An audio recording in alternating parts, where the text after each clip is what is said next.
On this episode of the ISO with myself, your host, Dan Dickau for the Gonzaga Nation Media Network, with the NBA Finals kicking off this week, and it's the Golden State Warriors against the Boston Celtics, thought I would release 3 previously recorded episodes of the ISO. The first will be with Golden State Warriors head coach Steve Kerr, who joined me in spring of 2020 to talk a lot of different basketball experiences, thoughts, as well as I come clean with a story about a college friend taking my phone and prank phone calling Steve Kerr while he was still a player with the Portland Trail Blazers.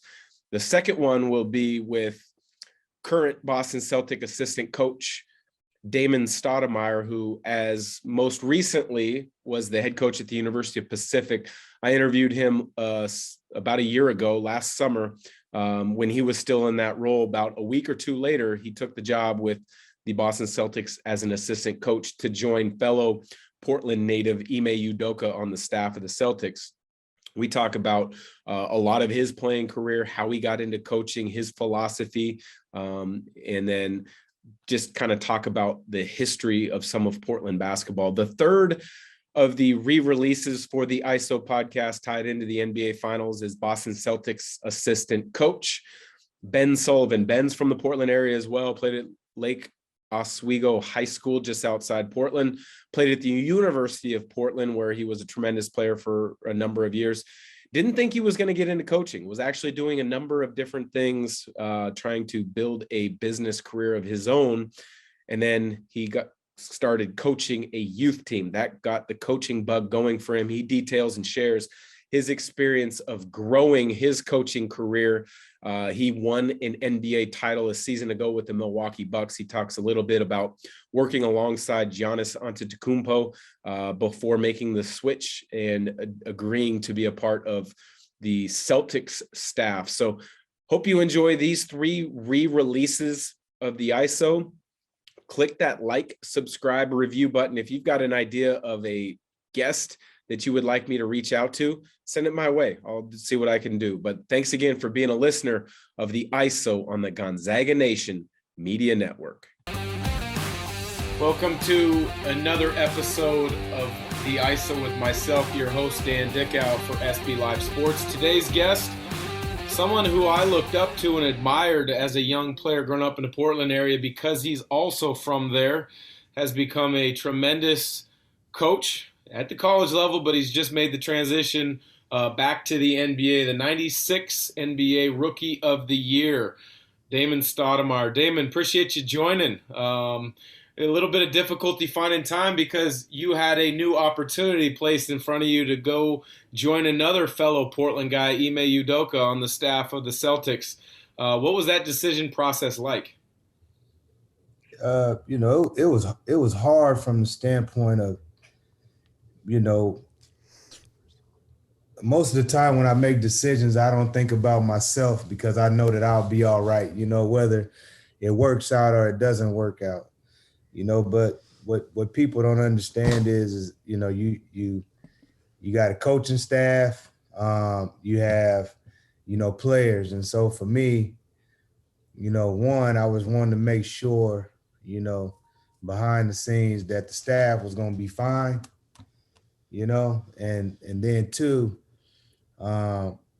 once I finally made my decision, talking to the team and, trying to get guys to, understand and take the emotions out of everything and, not be prisoners of the moment and, try to, let's kind of look at it, in another perspective because, it's definitely different. It's different for me. It's going to be different for me going to the pros. It'll be different for the staff now that there's a new coach and obviously the players playing for somebody. But no, it's never easy, and this was such a unique situation because, of how I got the job and where we started taking it over, being on probation for 3 years and things of that nature. So, I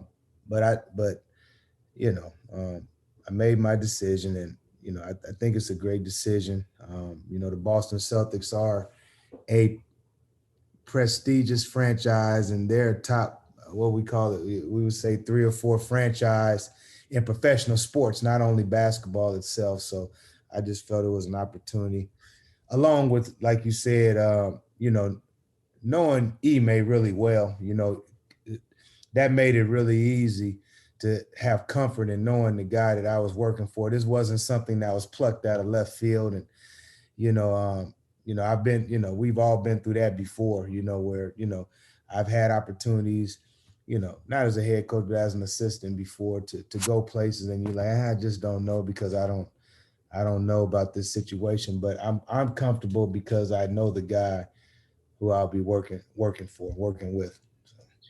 Yeah, we both know Ime well from the Portland area, and I was a little surprised Ime went into the coaching profession, I guess. I remember we were at summer league, and he was still trying to figure out if he was going to play one more year in Spain, and we were talking in the concourse at UNLV. He's like, Popovich just reached out to me. He wants to talk about a coaching job. And I looked at him, I said, you probably need to take that meeting, because most coaches under Pop end up moving forward and having a great run with it. Did you always feel you were going to get into coaching when you were done playing? No, I didn't. I never even thought about it, to be honest with you. I think,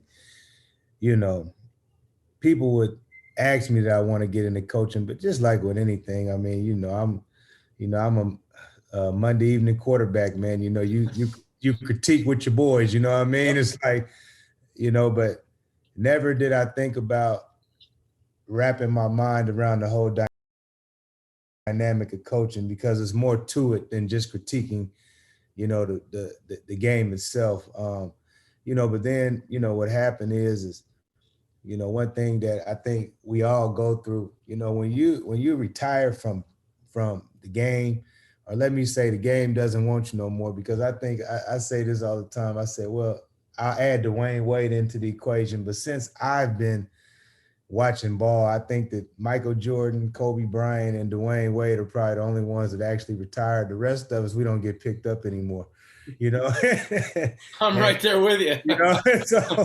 So what happened is that I was just trying to find my way. You become regimented through sports, so you're waking up early.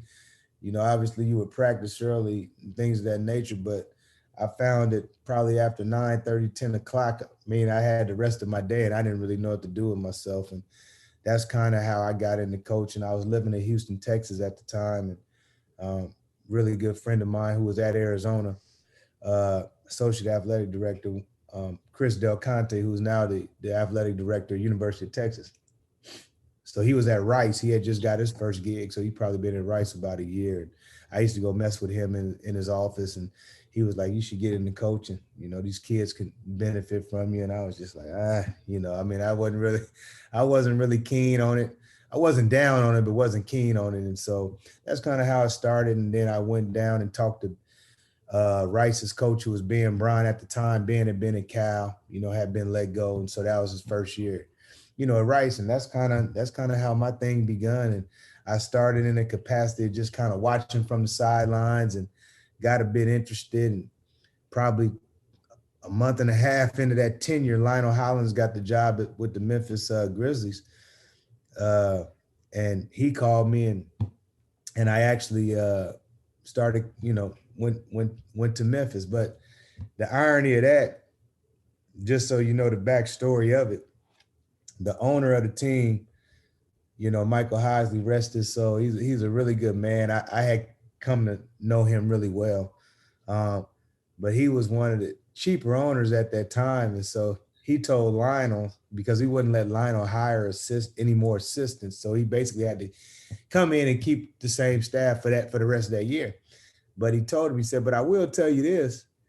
He said, now, Damon is owed some money. So I deferred some money. He was like, Damon's owed some money. You might want to call Damon, because I still owe him some money from his years here. And so Lionel called me, and that's what he told me. So the first year the first year I actually coached, I didn't get paid in either spot. So, it's, as Dan, what a lot of people don't know, when you first get into this, man, you kind of you kind of bankrolling your, if you got it like that, you kind of bankrolling your career, man, to start off. You got to figure it out. It's not anywhere near, what people might think it is as you're coming up the ranks. Yeah, you're exactly right. The 1 year I spent with the Blazers in a player development role, Paul Allen wouldn't pay for health insurance for me and my family, and I didn't work for free, but it was darn near free. It was not what a lot of people would expect to be your first coaching role at the professional level. So you grew up in Portland. I grew up just outside of Portland in Vancouver. And I don't know how it was for you growing up, but I had a huge passion for the game, and I would always watch guys that were similar in size or similar in potential. So some of the guys that I really kind of geared my eyes towards: John Stockton, Mark Price, and then two guys in the Portland area, yourself and Terrell Brandon. Who did you look up to as players growing up? Well, for me, it was it was Isaiah Thomas, obviously. And it was Chris Jackson. And then I would say, although he was bigger than me, I would say it was Kenny Anderson. I don't say Terrell, but I don't say it from the standpoint I didn't look up to Terrell. I didn't emulate or try to do things that he done. It was just you get so used to somebody, but Terrell is like a mentor / big brother to me. But in terms of, and he would tell you this if he was on this call right now, our style of play was so different anyway. The way we both played the game, as he likes to say, I was more like a Ferrari, I was, and he was smoother. He was the Bentley. He was going to be, he was really, really smooth player, but Isaiah Thomas, Chris Jackson, I really loved that. Kenny Anderson, because he was left-handed. But, those are the guys I emulated. I watched growing up and tried to be like, and it just kind of went from there, But those three, I would say for me, those were my big influences. Yeah, I loved watching those guys play. Kenny Anderson being a Blazer for a couple of years was great, and then Chris Jackson at LSU. I mean, he's still playing in the big three. I mean, he's got to be, 52, 53, and he's still giving guys buckets. Still giving guys buckets, man. Crazy. Yes. How about welcome to the NBA moment? You step on the floor. It's the first time maybe you're going up against a big-time all-star or MVP caliber player that you finally just were like, okay, I'm here, but I absolutely belong here because you're producing, which you did right off the bat being a Rookie of the Year. Okay. I'm going to tell a story. I'm going to tell two stories. So one is my welcome to the NBA moment, and then I'm going to tell a story about you because it kind of correlates and it's really funny to me. So we played the Utah Jazz, and it was my first time playing against John Stockton. So I'm sitting here and, and I'm like, man, I'm looking at John, I'm like in my head, before the game started, I'm just like, man, there's no way this dude can get me. I'm like, John is so unassuming. He doesn't say a word, about his pro, it's about as much of a pro as you can be. And I'm like, man, this guy, I'll be honest. I said, man, this white guy can't get me, man. He don't score the ball. He don't say. and it was just, it was so funny because the game started, and it was a close game. We were at home. It was a close game, but man, I just never played against the dude at that time that just played with such precision, man.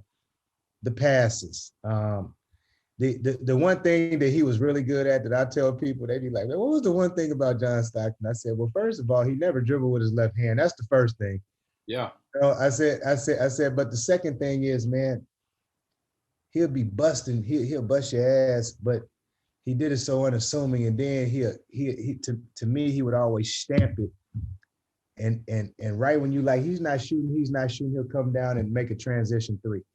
Man, that game he had like 29 and 17. I had like 7 and 5 or something. I mean, he just wore. I mean, and everybody was like, and there, I get back in the locker room. They was like, man, it's all right. He been doing that to everybody for a long time. But that's when I said to myself, no, guys in the NBA are really good, and I just was like, man, I just couldn't, Hall of Fame guy. But from that point forward, I knew like John, he was, man, just feisty. He was competitive. He could pass, big hands, great hands defensively.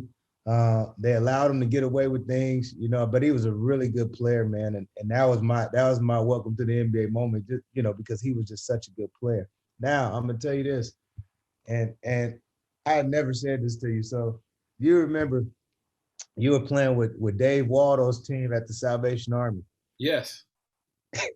I'll never forget this, right?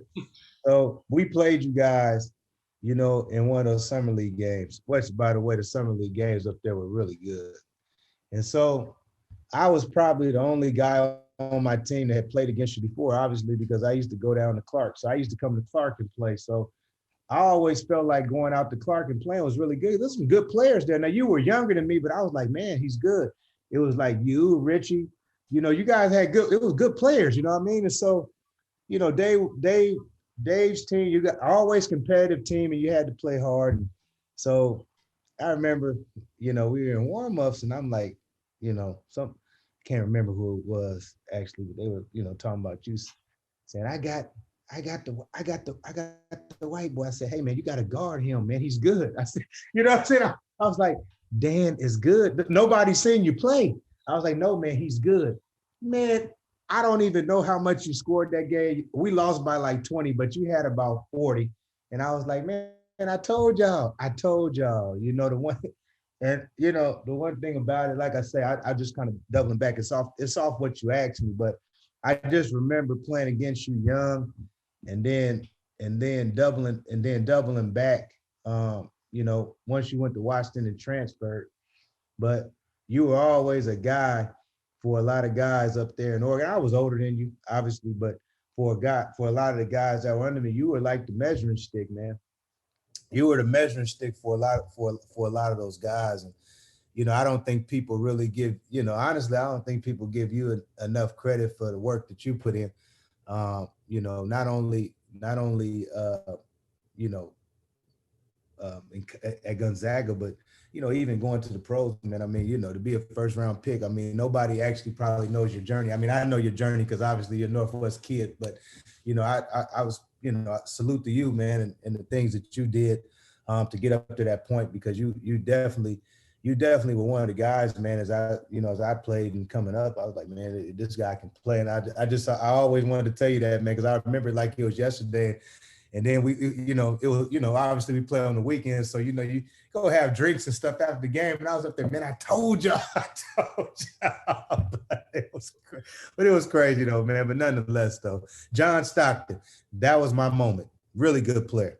No, I agree. The first time I had a chance to play with John at Gonzaga, it blew my mind just how good he was. And I appreciate those words. Those Portland Salvation Pro-Am games, those bring back a ton of memories. And I remember the first time I had met you we had just played you, and I wanted to talk to you about getting, ready for my first freshman year at Washington. And you said, you're going to be all right, except for when you play against those Arizona boys. So you better really be ready that night. Nah, like I said, man, I had started going over there to, I mean, I remember like it was yesterday. See, people always talk about, I'm a bit different. People talk about, what was it like to play in the NBA? To me, the journey to get there was better than being there. Like being there and playing 13 years, it was a blur. Don't get me wrong. I can tell you about the moments that I had, the highs and the lows, but the journey to become a pro, I remember way more. I remember going out to Clark College on Tuesdays and Thursdays playing. I remember that. You go out there, you play some good ball players, man.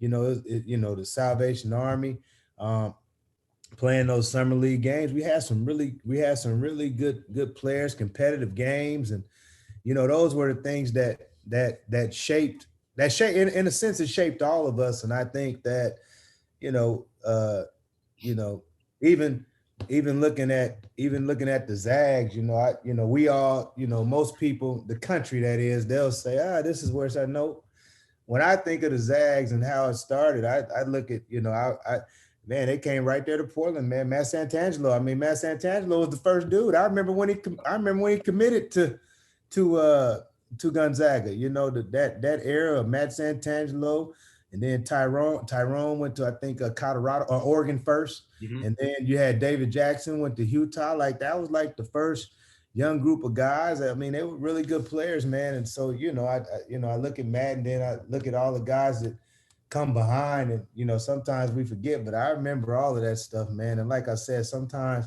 remembering the journey, that got you to that point, is, to me, is always more refreshing to think back to than sometimes actually the time that was there. Because like I said, and I know you can attest this, literally, when you become a pro, man, it is a freaking blur and it goes by so quick. It is a blur, and you're right. I mean, I remember a lot of workouts as opposed to specific games. Yeah. But I remember one specific game from my career. It was my third year in the league. I was with New Orleans. The previous year, I was with Portland and the Blazers. We were teammates for about 40 games. Right. While Mo Cheeks was basically, you were the starting point guard. You played 36 minutes a game, and then there was three of us that was basically draw straws to see who was the backup that night. Myself, Omar Cook, and Eddie Gill, none of us could kind of get over the hump and earn that backup role. But it was the following year when I finally got a chance to play in New Orleans.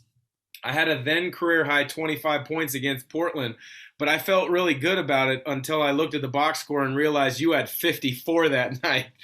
I tell you what, the crazy thing about then, I think both teams we were both bad teams. That's what probably nobody talks about. So, I think I don't know, it just turned into a shootout that night. And I remember for us, we didn't have a lot of subs because we had a bunch of injuries. I remember that like it was yesterday. So Zach didn't play. Sharif wasn't playing. We had a bunch of injuries. I don't even think Theo was playing. We might have had some 10-day guys and everything. And so, you're playing the bulk of the minutes. And, it was one of them games. But now you trust me, you got busy. One thing about you that I always respected, you never was scared of the moment. I always tell people, I even talk about this, another player from the area, Peyton Pritchard. That's why I used to like watching Peyton, in college. And I was like, hey, man, I don't know. Sometimes we play good, sometimes we play bad, but man, those guys is not scared of the moment.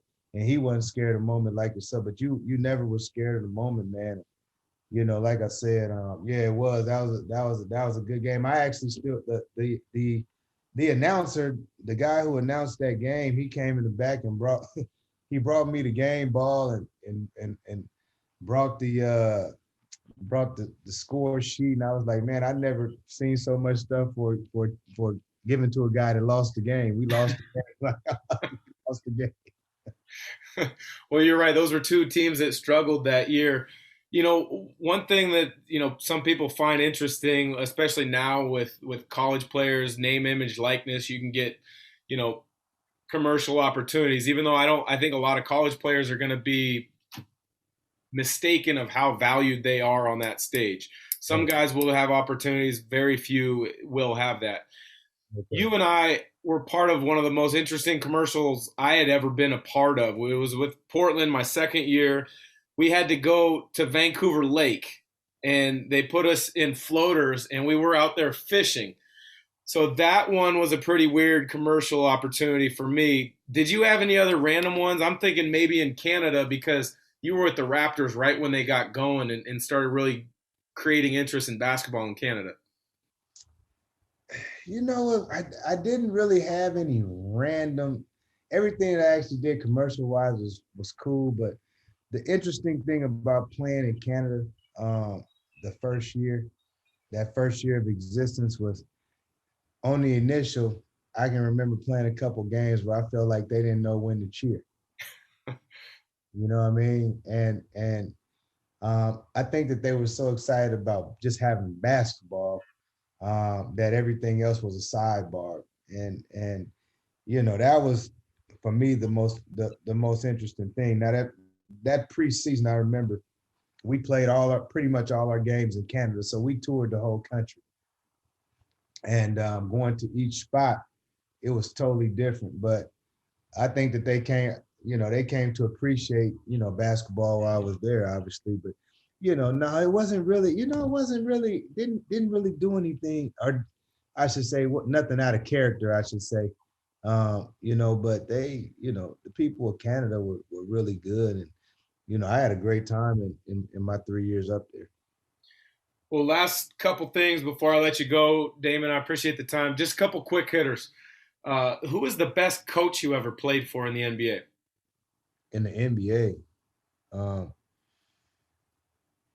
the best coach I played for extended, I thought was, and when I say extended, that's more than one season. I played with Popovich for half a season, but or San Antonio and Popovich for half a season. But I really like Mike Fratello.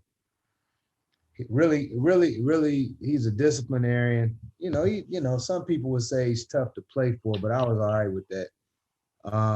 And the reason I loved him was because I felt like he revitalized me. You know what I mean? So it was my 10th year. I'm leaving Portland. I had been with the same team for 7 years, and you go to an organization. We got a young Pau Gasol. He hadn't been an all-star yet, and he developed into an all-star. That was the first year he was an all-star. We were a pretty good team. And I end up tearing my patella tendon that same year, and it ended my season. But up until that point, I felt like I was playing my best basketball that I played for me in a long time. And so I really enjoyed that. I felt like he did a great job there. I played for some good a guy that was a lot like him.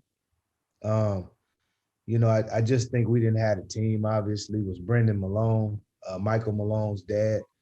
I thought that he knew his stuff, really organized, meticulous. Now, we practiced long now. We used to practice 3, and look, these young guys can you imagine? I don't even know. You might not even have had it when you came to the league. But when I first came in the league, I was playing 40 minutes and still practicing 3 hours, a day. Never had any days off. We really never had any days off. And I guess that was just the old school mentality. But I really thought Brendan knew his stuff. He was sharp. Always on point with the scouts, things of that nature. But I would say, those guys. But I also would say that in my short period of time, that Pop, when I was in San Antonio, I stole a couple things that I use as a coach today, that I think are really good, especially as you get deeper in the season. And you're trying to keep your team fresh, but you're also trying to keep them sharp. So, there's things that I took from him that I think that translated and helped, because I was, actually a bit surprised at actually how much we didn't practice in San Antonio, but yet how sharp we still were when we played. You know what I mean? So yeah. Obviously those things worked. Yeah, I'm right there with you on the best coaches can have short practices to sharpen details. I played for Byron Scott my 3rd year in New Orleans, and we would have a back-to-back, and that's when I was playing big minutes, and then we would all be expected. You got a 2.5-hour practice the next day, and you're going to go 3-man weave for the first 15 minutes of practice. You're going to do one-on-one zigzags. You're going to do all the stuff. Yeah.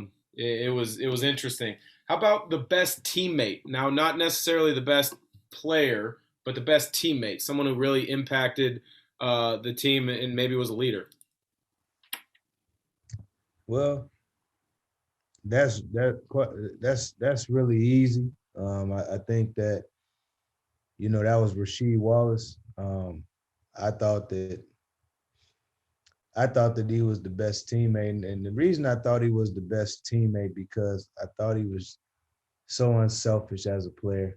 I felt like, which a lot of people probably did. I felt like he could have did a lot more, but I just felt like, where he came from basketball wise, if you look at his history as a basketball player, Simon Gretz High School. You know, they were very successful. I think he might have lost maybe one, maybe two games in high school. He played with Aaron McKee. I mean, he's seen it on such a high level where he's played with high level players. He goes to North Carolina, plays for Dean Smith. You know, if you historically look, you know, at most North Carolina players, you know, they all kind of are unselfish to a T. You know, they play the right way and things of that nature. But I really thought, you know, in terms of verbalizing things, I thought Rasheed was really smart. I thought that, you know, in terms of, you know, ball screen defense, for instance, I think he'd be great playing in today's basketball with all the switching. He was a loudmouth on defense. He talked all the time. Like, these are things that, man, you kind of fight, and you fight guys to do this type of stuff. You know, we go through scouting reports, and, you know, I can remember, you know, it didn't matter. KG, Tim Duncan, Karl Malone, you know, the best in the league. At that time, we would go through a scouting report in Portland, and we talk about, you know, if we got to come double, and he'd just be like, you don't got to come. You know, and whether they was look, we'll be all right. You know, we'll adjust with it, but you don't got to come. You know, don't come. But, you know, I thought he, you know, if you watch him on the bench, he was just as happy for his teammates as if he was scoring 20-some points if that was the case. You know, that I just thought I never met a guy that was as good as him. That was just as good of a person and a teammate as well. You know, and I thought that was, you know, when I think about my best teammates, especially in the pros, I think about him, you know, and not to mention we had a long run together. I mean, we played together, Dan. We played together 7 years, man.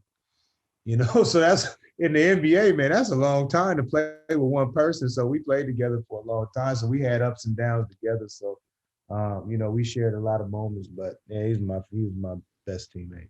So. Yeah, he was a great player, that's for sure. I enjoyed watching him as a fan of the Blazers before I got in the NBA, and he was difficult to play against, that's for sure. But Damon, I appreciate all the time. I know you've got a lot of things going on your plate right now. We're moving back to Boston. Looking forward to watching you and Ime coaching it up together. And thanks again for joining. Dan, thanks for having me, man. Best of luck, man.